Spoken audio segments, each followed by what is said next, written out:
Tonight, inside the world's most secretive nation, North Korea's supreme...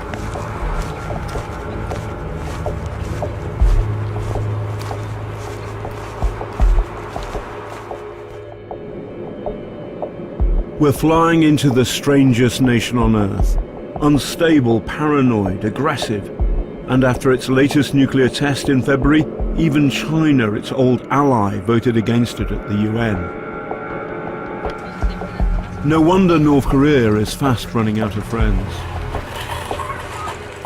Journalists are all but banned from North Korea, so I'm going in undercover, part of a tour group. Guide number 1. The regime's human face. Hello, everybody. Hello. I'm glad to meet you here in Pyongyang. It's immediately clear we've come to North Korea at an interesting time. At the moment, the situation is very tense, as you know. Nobody knows when the war will promote, but anyhow, we'll be safe in our country.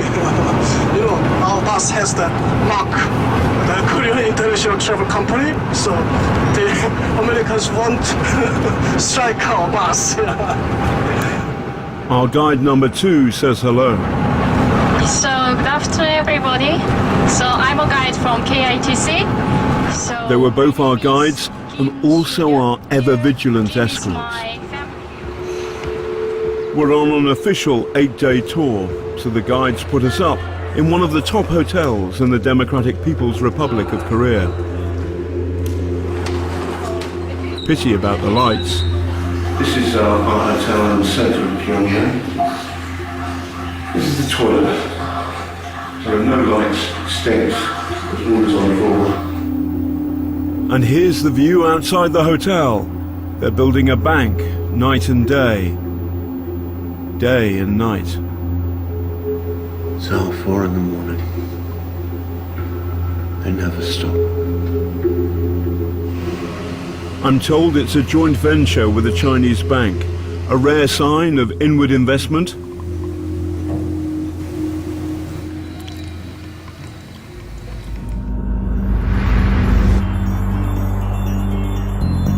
First stop, this is tourism Stalin style. Joining us today is the trip's official cameraman. He films us, we film him. He films us filming him. This is a controlled society, but what's the ideology behind it? The official video they made about the trip, with their words and music given to us at the end, provides a clue. This is monument to party founding. It was erected in October 1995 to mark the 50th anniversary of the founding of the Workers' Party of Korea. So there's the hammer, there's the sickle, and there's the paintbrush. Workers by hand and by brain. It feels like symbols of an old religion. The main square. Many see North Korea as a communist state. 1 year ago, Marx and Lenin still had pride of place. But this year on our trip, they've gone. Now you see them, now you don't. So what sort of system is this? North Korea has a higher share of the population in uniform than Nazi Germany and Fascist Italy had until the Second World War. So I think it's much more accurate to look at North Korea as a far-right state, an ultra-nationalist state. It is deeply racially biased. Koreans are taught that they are superior. Kim Jong-il was an unabashed admirer of Hitler and copied him quite consciously, down to details like the Nuremberg marches, which are staged in Pyongyang. In North Korea, if you say the wrong thing, you will die. You'll be sent to a political prison camp. Even if one knows, sees or hears something, one must pretend to be ignorant. Disagreement isn't an option. Disagreement means death.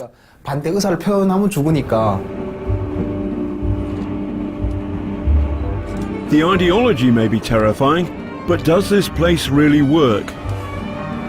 At this bottling plant, on the production line, no production today.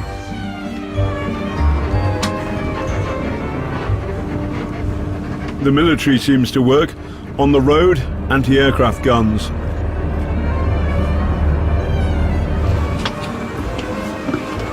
Next, time to pay homage to Kim I.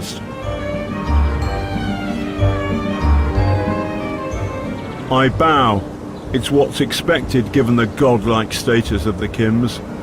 It's at the entrance of what we're told is a collective farm. You get the feeling this isn't an ordinary farm. I might be wrong. So where are the crops, the fields, the animals?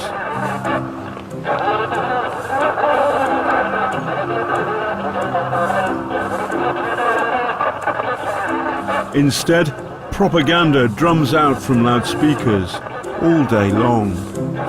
So what about the farm workers? Where do they live? They show us a model house, complete with model family, model kitchen,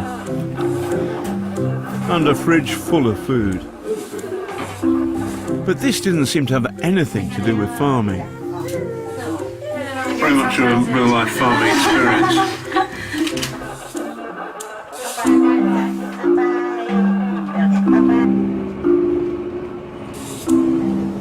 Off to a spa hotel, set aside for the regime's worthies and foreigners like us.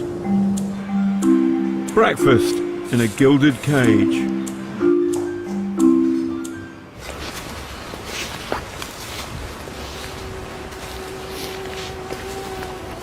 We sneak out of our spa hotel.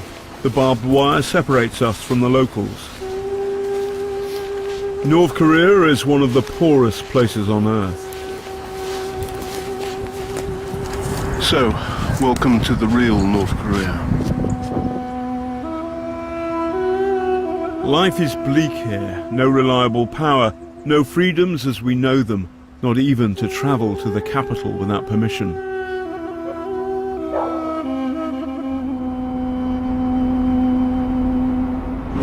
Please don't take photos. The more we see, the worse it gets. Our tour guides are anxious for us not to capture the poverty. No photos, no photos. Here, a woman washes clothes in an icy river. People scavenging in mud. And if this is a market, there wasn't much on sale. No smoke from this chimney. It looks as though it's been idle for some time.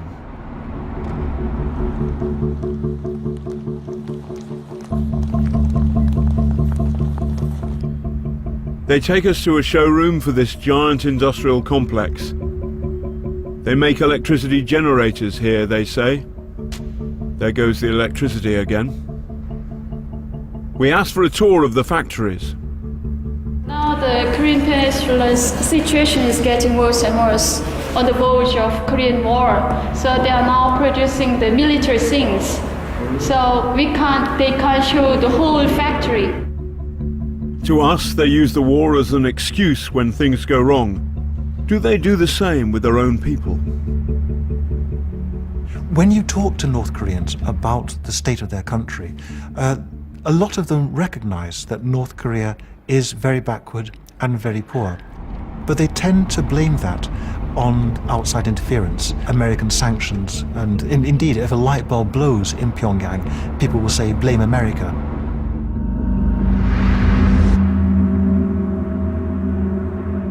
Day 4. It's Good Morning Pyongyang. Until we switch on the TV news. 조선인민군 최고 사령부는 지금 이 시각부터 미국 본토와 하와이, 감도를 비롯한 태평양군 작전 전구안의 미제 침략군 기지들과 남조선과 그 주변 지역의 모든 적 대상물들을 타격하게 된. That very morning we cross into the DMZ, the demilitarized zone, where North Korea stops and South Korea starts. 포병 부대들을 포함한 모든 야전 포병군 집단들을 1호 전투 군무 태세에 진입시키게 된다. It's the most dangerous place on earth, some say. Our guide agrees. This area is the battlefront, so be careful all the time. So do not use your camera. This is what the fuss is all about, the border with South Korea. Today it doesn't feel like a battlefront. No movement, no maneuvers, no big guns. But the DMZ's history is at the root of the North's current paranoia about America. In 1950, North Korea, supported by Stalin and Mao, invaded the South. The Americans, the British and others helped the South fight back. Bombardments by tanks, and here by Canadian gunners, have been effective in blasting the Reds from strong positions. 3 years later and 1 million dead, the border was back to where it had been, the 38th parallel. The two sides declared a ceasefire, but there's never been a peace treaty. 소련 위장 실업민성 대원수님께서는 중전협정 조안식이 세계에서 처음으로 미제를 탑승한 위대한 승리라고 하시면서 조안식을 꼭 의미 있게 하게 됐습니다. Here, who started the war still matters. I ask if it might have been the North. That's not true. It's not true. No, it's not true. But is there going to be another one? In Britain we're less afraid because we're further away. Something gets lost in translation. 우리 전쟁 발생하게 된 순간이 빨리 가야 돼요. 캠프에서 지금 하나도 걱정하지 말라고 얘기했어요. 지금 완전 따뜻한 바닥이 있으니까. I'm hard. North Korea first tested a nuclear bomb 7 years ago. Now their latest propaganda claims their rockets could hit the US mainland. 인체 비유로 말하면 워싱턴 DC를 정조준한 열핵 타격은 세계를 감시하는 미국의 눈과 귀를 단칼에 도려내는 것이고 포인트 로마 해군 기지를 정조준. In reality, they could hit South Korea, Japan, and possibly American bases in the Pacific. 하와이를 정조준한 열핵 타격은 At the border, on a day when Pyongyang is boasting its rockets are primed and ready to fire, it couldn't be more peaceful. But on the far side of the blue hut, something's missing. Usually there's South Koreans on guard, sometimes Americans too. Today, it's eerily quiet. At the moment, this is a war of words, but will there be a shooting war? 전쟁이 일어나는가 마는가 하는 거는 이웃들은 정상에 대해서 그래서 이런 보려는가 침략 전쟁의 수를 좀 중지하는가. But for now, they're relaxed enough for tourist snaps.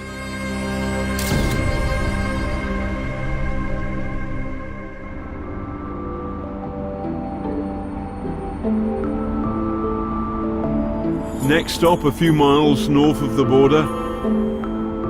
It's that man again. Kim Il's cult of personality is everywhere, reforming people's thoughts. It certainly would appear that the North Koreans are brainwashed. When you talk to North Koreans, you can have a normal conversation and think I'm really dealing with a human being, and then all of a sudden they go into this robotic-like recitation of North Korean policy, and you want to shake them and say, come on, get real. But there are signs that the regime's icy grip on information is beginning to crack. This is the strangest thing. Here's an iPhone, and you can pick up a signal from the south, which is only a few kilometers away. If I can do this, so can a North Korean. The country now has 1 million mobile phones, officially blocked from international calls, but all this makes it harder to keep people brainwashed.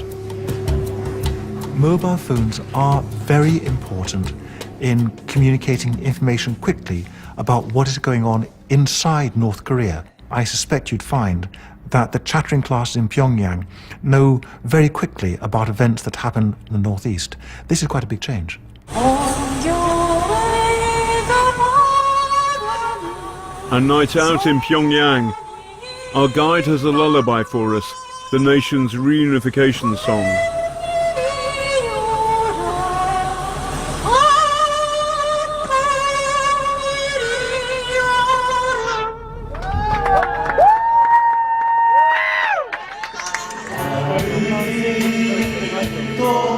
As the regime talks up thermonuclear war, our other guide sets out the Sinatra doctrine. Back at the hotel, the power's off again. Now you don't see the lights, now you do.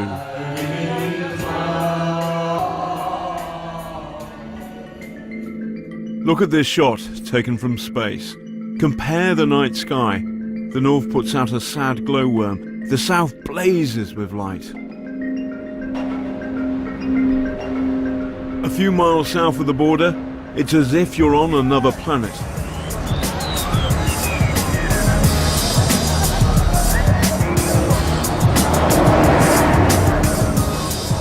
Welcome to South Korea. As you can see, it's just like North Korea. Well, it might be a bit different.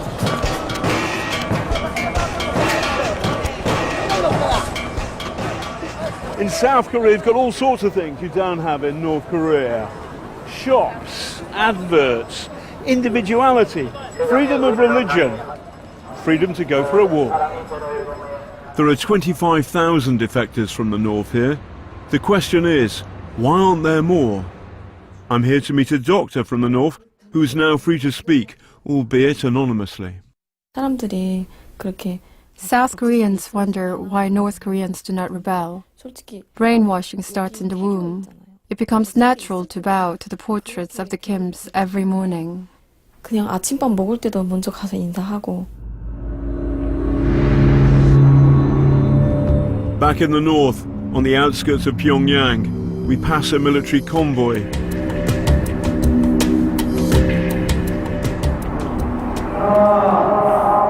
And in town, they're testing the public address system.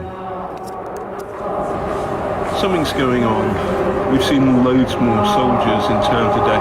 They're very difficult to film, but you can feel the tension rising. The problem is, it's impossible for us to ask. What's really happening? We don't know. Instead, there's a trip to the People's Library. I asked for one particular book. 1984 is the name of the title. Or any English book. George Orwell predicted a world where the threat of constant war kept the masses subdued. No 1984, but they have got Discovering Food and Nutrition. Grimly ironic, because though you wouldn't know it in Pyongyang, mass starvation is the regime's darkest failing. In the 1990s, North Korea lost its old mentor, the Soviet Union. The economy collapsed. It suffered one of the worst famines in modern times. Maybe 1 million died, maybe more. But images like these would never be shown in North Korea. This man escaped 7 years ago. Back then, Ji Seong-ho was starving. While stealing coal from a train to sell for food, he fell under the train's wheels and lost a leg and a hand. I think I lost my mind from dizziness, sleep deprivation and hunger. My grandmother and my neighbours died of starvation. When you went into the cities, train stations, markets and alleyways, you found lots of dead bodies.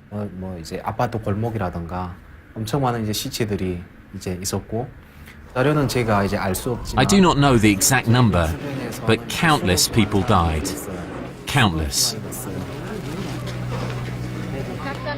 Officially, the famine was downplayed, but malnutrition continues. 2 years ago, the UN estimated that 6 million people, a quarter of the population, needed urgent food aid. We're on the road again, heading over the mountains east.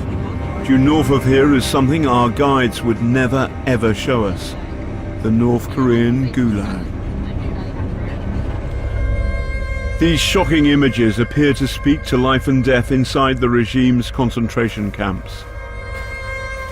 Panorama has tracked down a defector brave enough to go on camera to tell his story.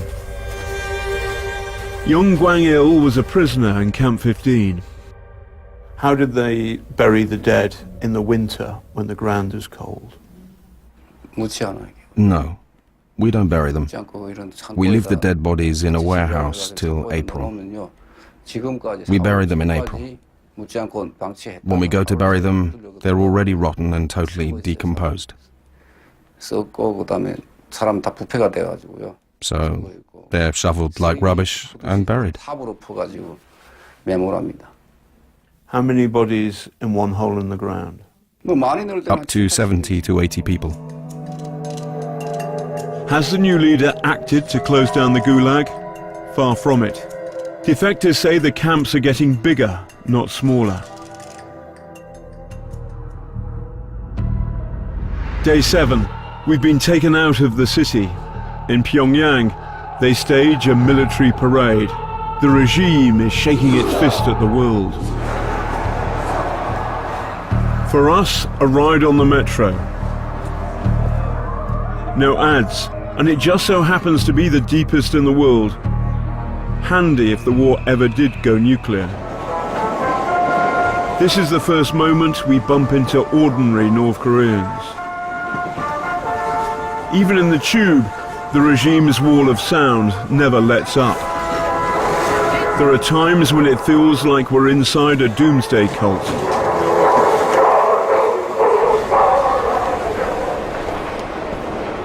The papers are full of warmongering and martial songs. Artillery of the Sacred Mountain will have its answer.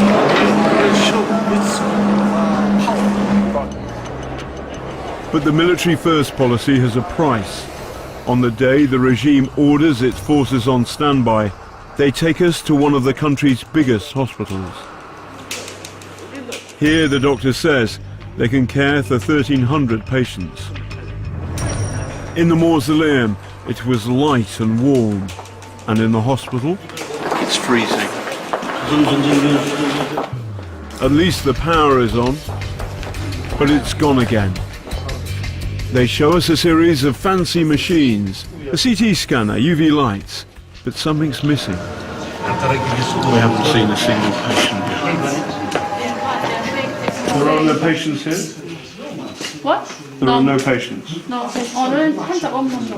네, 대체로 오전에 많이 내오라고 이건 매일입니다. Mostly in the morning they cure the disease. 그다음에는 이렇게 무슨 사회 활동을 하니까 대체로 오전에 옵니다. Normally they treat the patients in the morning.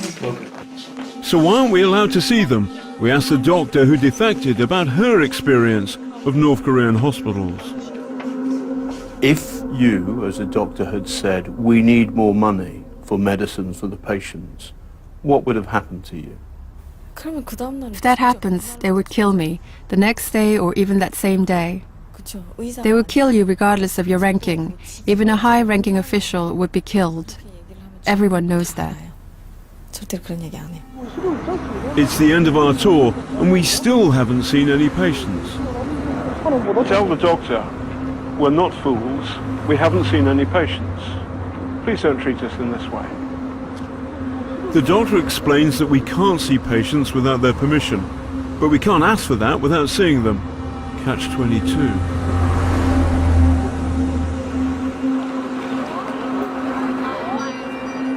Then they take us for a treat. And who should I bump into in the stalls? What feels like the entire North Korean officer corps. Top billing at the circus. Soaring above the trapeze, a rocket. The officers go wild. Do they mean it? Or are they too putting on a show? The people are indoctrinated to believe that North Korea must exercise military power. When I lived there, we used to say it would be better for a war to break out so everyone can die together and see the end.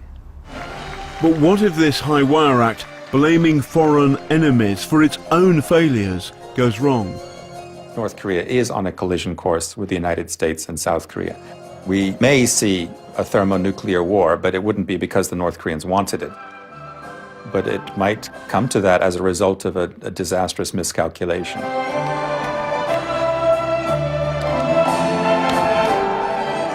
North Korea's military-first philosophy has its own peculiar logic.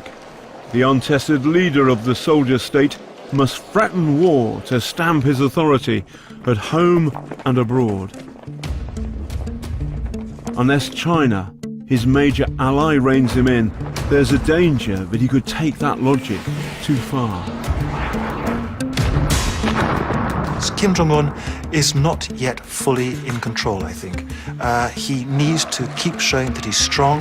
He wants to be the North Korean leader who forces the United States to come to the negotiating table on North Korean terms, to admit that North Korea is a nuclear weapon state, and preferably to give North Korea large amounts of aid.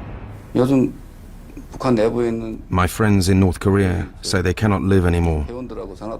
He keeps insisting that he wants a war when the markets are closed and there is nothing to eat.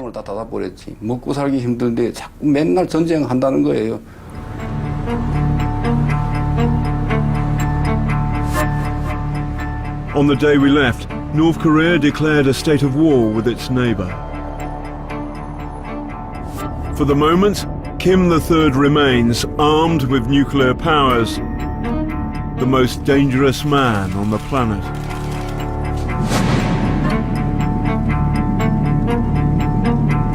Next on BBC One goes straight to jail in a revealing new documentary series, The Prisoners.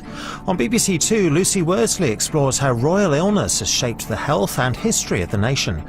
And new on 3, the Baby Britain season continues with another first-time dad learning the ropes.